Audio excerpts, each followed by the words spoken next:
whatever that you have done, have you put love in that work?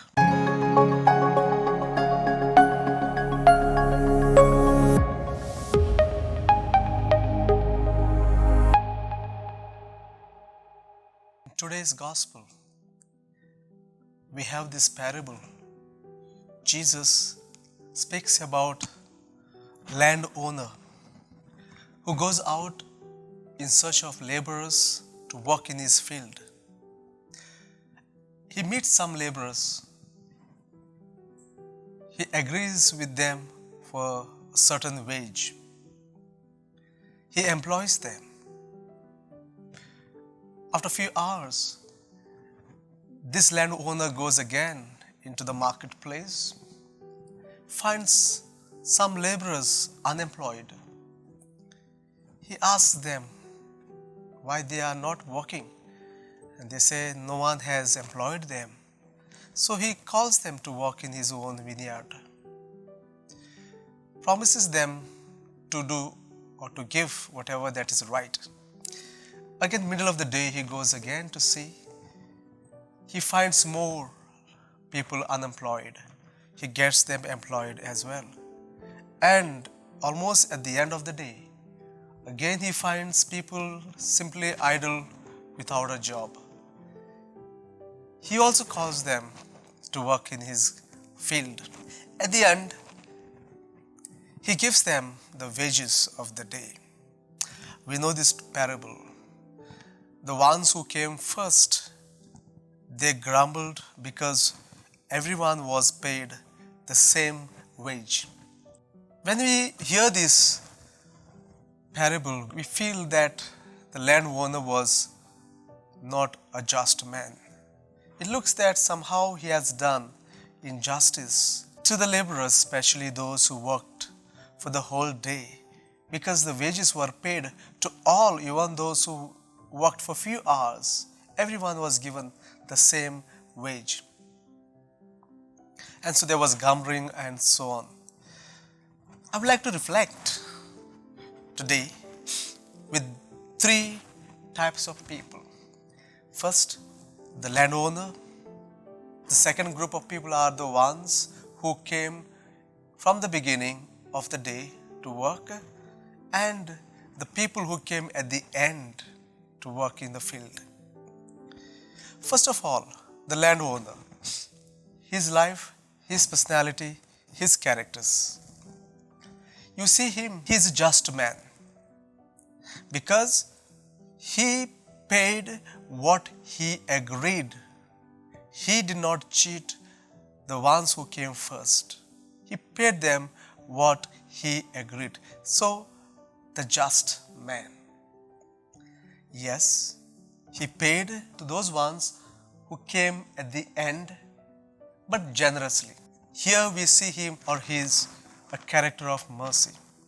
So, this person is both man of justice and man of mercy. We can apply this personality to God. Our God is a just God as well as a merciful God. We also find in this landowner a great amount of generosity. Let's go to the second personalities, that's the laborers who came and worked right from the beginning of the day. From the one character, we can find out the other characters of these people. At the end of the day, when they were paid their wages, they were grumbling, saying that we have worked for the whole day and all are paid equally. This grumbling nature of the laborers who worked from the beginning of the day, we could make out there's something wrong with these people. As I reflected on their life, I found that these people were like Pharisees. We have common people among us. They were the ones probably did not respect their work. They did not have dignity for the work or for the labor. They did not enjoy the work. They did not love their work. At the end, I can say they did not find God in their work. Because only one thing, the grumbling shows a lot of things about their life. Probably they were not even honest about the work. They worked for the sake of work. They worked for the sake of money. But the goodness was missing in them. Whereas the people who came at the end of the day, also called latecomers, these are so-called the sinners in the church who wait for the mercy of God. They are willing, they are open. They did respect their job. They did find dignity in their work. Although little time was there for them to work, but they gave 100% commitment to that little work. They enjoyed their work and they loved their work. In other words, I could say they probably found God in their work. So these two types of people, two types of laborers that we have in today's gospel. When we apply this parable to our life, which group of people do you wish to relate yourself? The first group of people, the laborers, who came right from the beginning, who worked for the sake of work, who did not show any respect for the work. They worked only for the sake of money. Probably they lacked honesty in their work. They didn't enjoy the work. They didn't love the work. Probably they didn't even feel the presence of God in their work. Whereas these other people who came the later part, yes, they took the best opportunity. If it's 1 hour, let's give ourselves. They were open. They were honest in their work. They were enjoying their work. They were committed in their work. They loved their work. They found God in their work. At the same time, they didn't have much expectations, but they were happy because someone employed them. And at the end, they loved their work. My dear brothers and sisters, I believe we need to take the second group or the latecomers as our model for our work. All of us, we work wherever, whatever it may be. First and foremost, what we need to do is that we need to respect our work, no matter what kind of work we do, what kind of job we are given, what employment we have. Every work has its own value and dignity. Therefore, we need to respect the work that is given to us. The second thing, we need to be honest in our workplace. It might be sometimes very hard or tough work, yet we need to be honest in doing things, because today our employers will see in us the honesty, the commitment. On that basis, we are being paid. And therefore, I would say we need to be honest in our work. We need to be committed to the work that is given, no matter how hard the work is. Along with that, if you want to have a job satisfaction in a life, what you need to do is enjoy the work. Probably sometimes that work is not of your choice.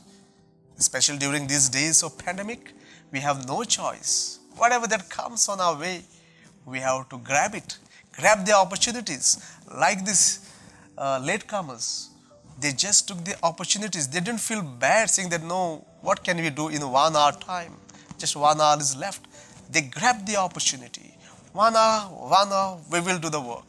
That is the respect and dignity for the work. And so they grabbed the opportunity. They did not discuss the wages, salaries for that little time, but they gave themselves completely committed, did not expect much, but much more than all these things, they enjoyed the work that was given to them. And at the end, they loved the work. And I believe they did find God in their work. My dear brothers and sisters, their employer, the landowner, If at all he was so generous to them, he was merciful to them, rather he paid them equally with the others. What was the reason? He looked at their attitudes. He looked at the attitude of the people who came late to work. Attitude of dignity, respect, commitment, honesty. They enjoyed the work. They loved their work. They were humble, and this is what the employer saw in them, and he paid them generously. So this parable we apply for our life, especially when it comes to our jobs, our works, our profession. Along with that, we can also apply this parable to our salvation. All of us work our salvation. In what sense we apply this parable to our salvation? Sometimes, like the first group, we may say that we have done so much of things for the church, for the society. We had been doing so many things. Well, that was not counted. Whereas there might be people, maybe sinners, outcasts, not so regular to the religious life, but these are the ones open, simple. When a moment of conversion given to them, they grabbed the moment of conversion, they changed their life, accepted Jesus. These are the ones probably did little things, but with great love. And that's exactly was their reward. My dear brothers and sisters, God looks at our hearts, not what we do. God looks at our minds, our attitudes. We may do so much of work in this world, but if we don't put love, all that work that we do is meaningless. And this is how our salvation matters. No matter what work we do or how we attain our salvation, what matters is, whatever that you have done, have you put love in that work? God looks at our hearts. And on that basis, God will reward us. That's our salvation. So, no matter how small the work that we do, no matter how little work that we do, let us do with love.